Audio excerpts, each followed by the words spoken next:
양소영 변호사의 상담소.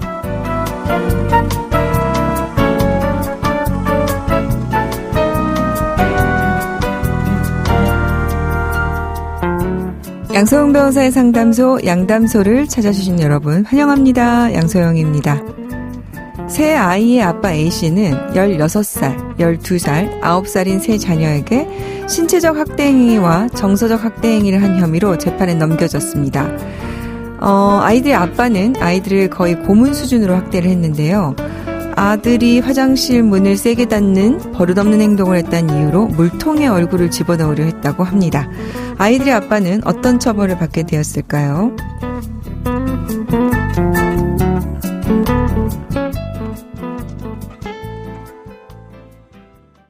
법무법인 승인 양소영 변호사입니다.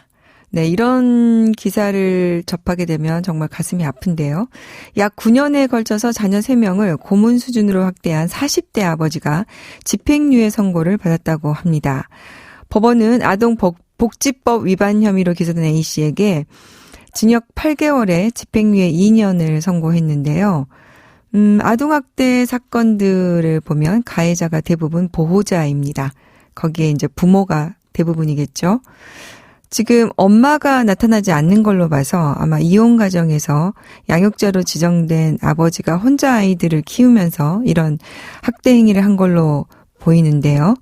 아버지는 아이들에게 끔찍한 짓을 저질렀습니다. 첫째 딸을 회초리로 때려서 복사뼈를 부러뜨리고 딸들이 대든다는 이유로 물통에 딸들 머리를 집어넣었다 뺀 후 샤워기로 얼굴에 물을 뿌렸다고 합니다. 재판부는 범행 수단과 방법이 정상적인 훈육의 일환이라고 볼 수 없을 정도로 가혹하다. 특히 딸에 대한 학대 행위는 성장 과정 전반에 걸쳐 이루어져 죄질이 좋지 않고 피해자들이 극심한 정신적 충격과 공포를 느꼈을 것으로 보인다고 판단을 했습니다. 그런데 피고인이 범죄를 인정하고 반성을 하고 있고 어린 자녀들이 피고인의 가정 복귀를 원한다는 점, 피고인이 구금될 경우 두 자녀를 부양할 사람이 없는 점 등을 고려해서 집행유예를 선고한다고 한 겁니다. 가정에서 일어나는 아동학대 사건을 이제 보면은 이게 참 어려워요.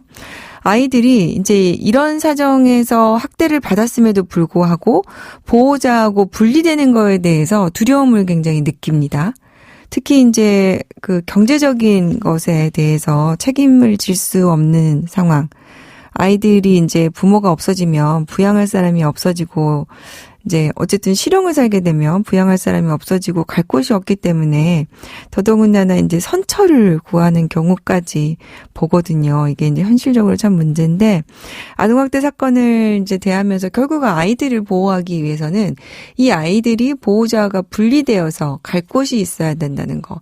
이 아이들을 대신해서 보호할 기관이 있어야 된다는 거. 이게 이제 우리의 숙제거든요. 결국에는 이제 예산의 문제인데 앞으로 우리 사회가 미성년 자녀와 관련해서 아이들과 관련해서는 이제 국가가 책임을 지는 사회로 나가는 것이 맞지 않겠나 이런 사건을 대할 때마다 늘 고민을 하게 됩니다.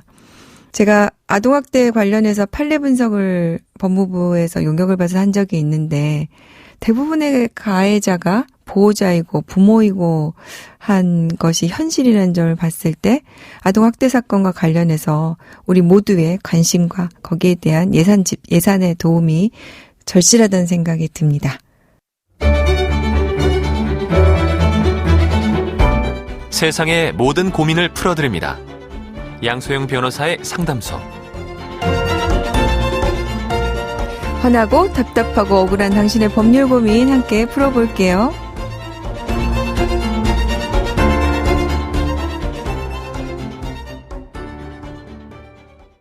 오늘은 김하영 변호사님 함께 하겠습니다. 변호사 안녕하세요. 네, 안녕하세요.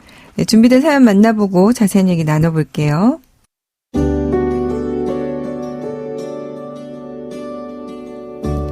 동갑내기인 저희 부부는 딩크족으로 자유롭게 사는 것에 서로 동의를 해서 아이는 없습니다. 남편은 결혼 준비 때부터 경제적인 부분에서 모든 것을 똑같이 부담하자고 강조했습니다. 신혼집을 매수하는 비용도 양가 부모님들로부터 똑같이 받아야 한다고 주장했죠. 간혹 지나치다는 생각도 들었지만 원래 이성적인 남편이니 그럴 수 있다고 생각했습니다. 하지만 남편의 뭐든지 똑같이 부담하자는 태도는 결혼 후 더욱 심해졌습니다. 생활비 통장에 매달 150만 원을 꼭 입금하라고 했고 그 돈으로 생활비 공과금을 지출했습니다. 단 하루라도 입금이 늦어지면 꼭 독촉했고 한 번은 돈이 부족해서 100만 원만 입금하겠다고 하자 그럼 다음 달에 200만 원을 반드시 입금하라고 할 정도였습니다. 남편은 승진을 해서 연봉이 저보다 높아졌습니다.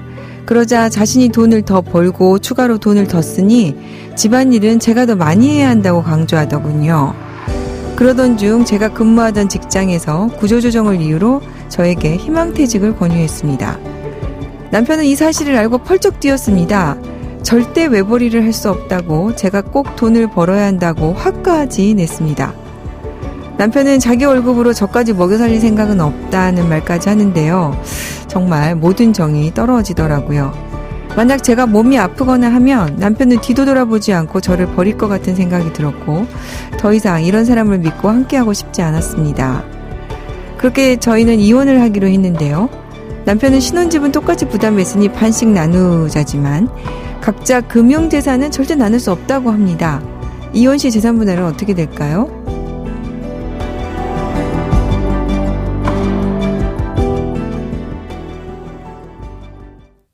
아니 일단 재산 분할을 떠나서요. 김하영 변호사님. 네. 평등하고 합리적인 건 좋은데 너무 또 이렇게 칼같이 각자 부담을 주장하면 서운하지 않을까요? 그죠? 변호사님. 네. 아내 입장에서 굉장히 서운할 것 같아요. 네, 맞습니다. 아무래도 우리 부모님 세대만 하더라도 이제 맞벌이보다는 외벌이가 훨씬 많으셨고, 이제 아버지는 가족을 부양한다. 그런 확고한 책임감 같은 게 사회 전반적으로 있던 시대였는데요.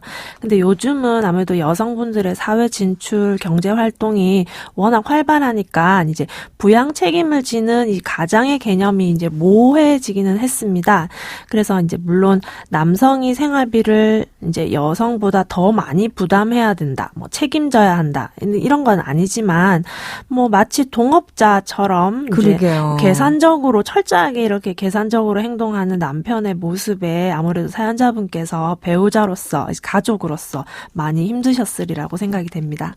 지금 사연을 읽다 보니까 그 희망퇴직을 권유받았을 때 사실 이제 아내분이 마음도 힘들었을 거 아니에요. 네, 그렇죠. 그런데 또 그걸 가지고 남편은 외벌이를 할 수 없다. 위로도 하지 않고 네. 화까지 냈다고 하니까 참 서운했을 것 같다는 생각이 드는데 이런 남편의 모습이 이혼 사유까지 된다고 볼 수 있을까요? 네, 요즘 이제 이혼을 고려를 하고 이제 오시는 상담자분들 중에 한 30대 이렇게 젊은 분들 경우에는 이제 일반적으로 이제 우리가 보통 알고 있는 부정행위, 가출, 방임, 폭행, 이렇게 법조문으로 명시된 이혼 사유보다는 이처럼 이제 혼인을 유지하기 힘든 사정으로 분류할 수 있는 매우 개별적이고 이제 개인적인 사정들이 참 많아졌어요. 네. 그래서 이제 사연자분의 경우에도 이제 남편분의 지나치게 계산적인 행동에 이제 실망을 크게 하시고 또 부부간의 신뢰까지도 상실된 이제 상태인데요. 네. 이제 이렇게 되면 서로 이제 남편분도 아내분도 혼인을 유지하고자 하는 의지가 서로 없어진 상태로 보입니다. 그래서 이러한 상태로 혼인을 이제 유지하라고 하는 것도 사연자분에게는 큰 고통이 될 수 있습니다. 그러게요. 네, 또 무엇보다 이제 부부는 서로에 대한 책임감과 이제 애정이 밑바탕이 돼야 되는데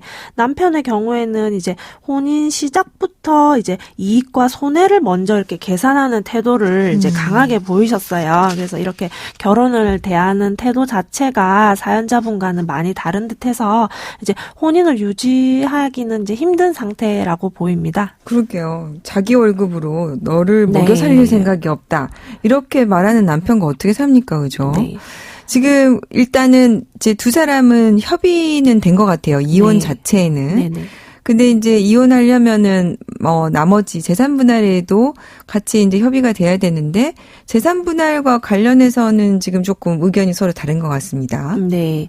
그래서 이제 재산 분할의 대상은 원칙적으로 이제 혼인 중에 모은 부부 공동의 재산이 대상이 되는데요. 이때 공동의 재산이라고 하는 것이 반드시 공동 명의일 필요는 없습니다. 이제 물론 이제 판결이 아닌 이제 서로 협의나 조정 단계에서 이혼을 할 경우에는 이제 집은 팔아서 각자 2분의 1씩 나누고 차는 남편이 가지고 뭐 고가의 가구나 전자제품은 아내가 가져가고 이런 식으로 좀 유연하게 나눌 수는 있는데요.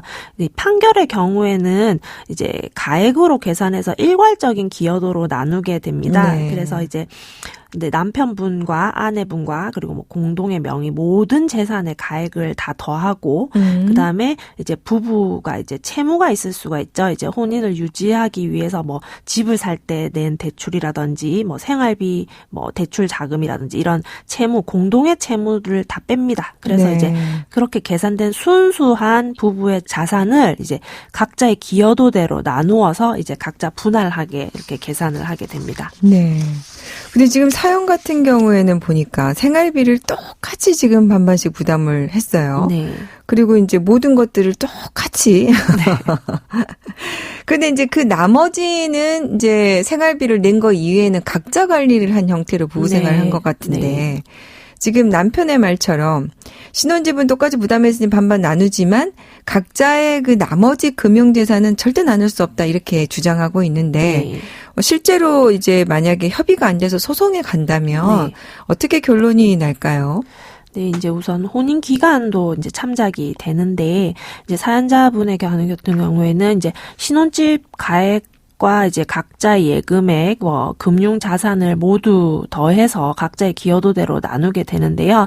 물론 이제 사연자분과 남편분의 연봉의 차이가 참작을 할 수는 있습니다. 그런데 이제 그것이 기여도의 절대적인 기준은 될 수 없고요. 그리고 네. 또 이제 사연자분 같은 경우에는 남편분이 생활비나 이런 걸 내가 더 썼으니 가사일은 네가 더 해라. 이런 식으로 이제 생활을 해오셨어요. 그렇게 되면 이제 아내분은 가정을 돌본 이런 가사노동의 부분은 또 더 참작이 돼야 되고 게다가 또 꾸준히 직장 생활을 하시면서 이제 계속 경제 활동을 하셨고 생활비도 분명히 같이 부담을 하셨기 때문에 그래서 이 부분은 이제 남편분은 뭐 집은 나누지만 이제 예금은 이제 각자 가져가자라고 주장은 하지만 네. 이 같은 사연에서는 이제 신혼집의 가액, 그다음에 남편분의 예금, 아내분의 예금, 그리고 뭐 각자 가지고 뭐 금융자산으로 투자했던 뭐 주식, 그다음에 보험, 뭐 해약 예상 환급금 요런 금융자산을 모두 더한 후에